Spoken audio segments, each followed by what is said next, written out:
సీతారాముల కళ్యాణం ముగిసి నలుగురు జంటలతో దశరథ మహారాజు అయోధ్యకు తిరుగు ప్రయాణమయ్యారు. మార్గమధ్యంలో అకస్మాత్తుగా ఆకాశం మేఘావృతమైంది. భూమి కంపించింది.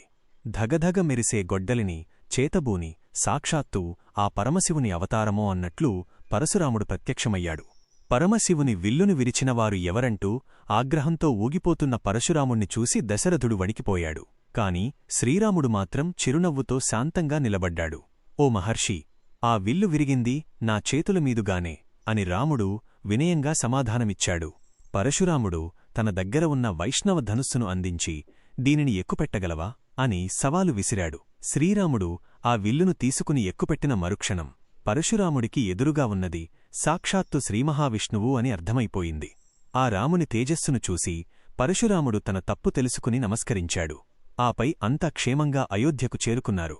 మరి అయోధ్యలో ఆ కోడళ్లకు ఎలాంటి స్వాగతం లభించిందో తెలుసా? అది పార్ట్ 8లో చూద్దాం. జై శ్రీరామ్.